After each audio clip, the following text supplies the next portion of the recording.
মুহূর্তে যে বড় খবরের দিকে নজর রাখবো, দল থেকে সাসপেন্ড করলেন হুমায়ুন কবিরকে। এই মুহূর্তে সবচেয়ে বড় খবর, একদিকে রয়েছে মুর্শিদাবাদের জনসভা মুখ্যমন্ত্রী মমতা বন্দ্যোপাধ্যায়, এবং সেই দিনেই মেয়র ফিরহাদ হাকিম সাংবাদিক বৈঠক করে এমনটাই জানালেন। এরই ঘিরে শুরু হয়েছে রাজনৈতিক মহলে তীব্র আলোড়ন, এবং রীতিমতো হুমায়ুন কবির হুঙ্কারে সুরে বলেছেন, আমি কালই পদত্যাগ করব দল থেকে, এবং রীতিমতো নতুন দল তিনি গঠন করবেন, এমনটাও কিন্তু হুঁশিয়ারি দিয়েছেন। যে খবরের দিকে আমরা নজর রাখছি, হুমায়ুন কবিরকে সাসপেন্ড করা হয়েছে। এই ঘটনার জেরেই কিন্তু চাঞ্চল্য ছড়িয়েছে রাজনৈতিক মহলে। রীতিমতো এই ঘটনার জেরে আবার উত্তপ্তকর পরিস্থিতি লক্ষ্য করা যাচ্ছে। এই সমস্ত বিষয় নিয়ে আরো বিস্তারিত জানবো। আমাদের সঙ্গে রয়েছে আমাদের প্রতিনিধি অংশুমান। কি জানা যাচ্ছে, দল থেকে সাসপেন্ড করা হয়েছে হুমায়ুন কবিরকে? দেখো, কিছুক্ষণ আগে তৃণমূল পক্ষ থেকে মুর্শিদাবাদ জেলার সব থেকে যে বিতর্কিত বিধায়ক হুমায়ুন কবিরকে কিন্তু সাসপেন্ড করা হয়েছে। এবং আজকে যে বহরমপুর স্টেডিয়ামের মাঠে রাজ্যের মুখ্যমন্ত্রী তথা তৃণমূল নেত্রী মমতা বন্দ্যোপাধ্যায়ের জনসভা আছে। হুমায়ুন কবিরকে কিন্তু সেই জনসভাতেও কিন্তু আমন্ত্রণ জানানো হয়েছিল বলে হুমায়ুন কবির কিন্তু জানিয়েছিলেন তিনি এইখানে এসেছিলেন যে মুখ্যমন্ত্রী জনসভায় যোগ দেবেন। কিন্তু আসার পরেই তিনি যখন কি শুনতে পান যে তাকে দল থেকে সাসপেন্ড করা হয়েছে, তারপরে তিনি বেরিয়ে যান। এবং বেরিয়ে যাওয়ার আগে তিনি পরিষ্কার বলেন যে আজই বিকালবেলায় তিনি ত্যাগপত্র পাঠিয়ে দেবেন এবং আগামী যে 22 তারিখে তিনি নতুন দল করবেন।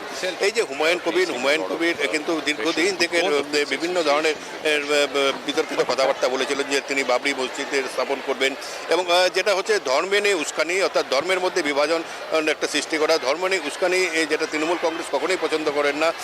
এবং তার যে এই যে আচরণ, এই আচরণের বিরুদ্ধে কিন্তু হুমায়ুন কবিরকে তৃণমূল কংগ্রেস দল থেকে বহিষ্কার করার সিদ্ধান্ত নেয়। এবং হুমায়ুন কবির আজকে কিন্তু এসেছিলেন, আজকে যেখানে এই যে বহরমপুর স্টেডিয়ামে যেখানে মুখ্যমন্ত্রীর জনসভা হচ্ছে সেই মঞ্চেও তিনি এসেছিলেন, সেখানেও এসেছিলেন। আসার পরেই কিন্তু বিধানসভা নির্বাচন, তার আগে এভাবে হুমায়ুন কবিরকে সাসপেন্ড করা হয়েছে, কতটা প্রভাব পড়বে তৃণমূল কংগ্রেসে?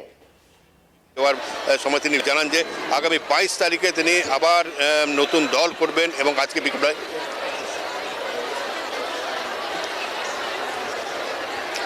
দেখো, দল যদি পাশে না থাকে সেখানে প্রভাব কতটা পড়বে সেটা কিন্তু এই মুহূর্তে বলা মুশকিল, কারণ সমস্তটাই তার নতুন দল করবেন। এখন এই অবস্থায় যখন তাকে সাসপেন্ড করা হয়েছে তখন তাকে কতজন তার সঙ্গে আসবে সেটা কিন্তু এখানে বড় চিন্তার বিষয়। সবথেকে বড় কথা, রাজ্যের প্রধান দল যেখানে তৃণমূল কংগ্রেস, সেই তৃণমূল কংগ্রেস থেকে যখন তার পিছনে যে সিম্বলটা, অর্থাৎ কংগ্রেসের যে সিম্বলটা, সেটা যখন তার থাকবে না, তখন তার সঙ্গে তার যে অনুগামীরা ছিল তারাও কিন্তু অনেকেই থাকবে না। সেরকম হয় অতীত, এরকম আমরা দেখেছি যারা দল থেকে বেরিয়ে গেছে তার সঙ্গে সমর্থকরা সেই পরিমাণ থাকে না। কিন্তু আজকে হুমায়ুন কবির যেভাবে হুঙ্কার দিয়ে গেল তিনি নতুন দল করবেন, যার ইঙ্গিত কিন্তু তিনি কয়েকদিন আগের থেকে ক্রমাগত দিয়ে যাচ্ছেন।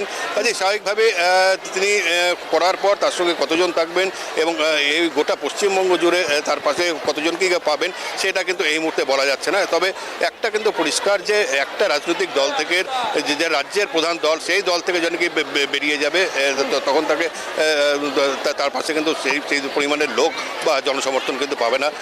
এটা কিন্তু পরিষ্কারভাবে বলা যেতে পারে। ধন্যবাদ অংশুমান।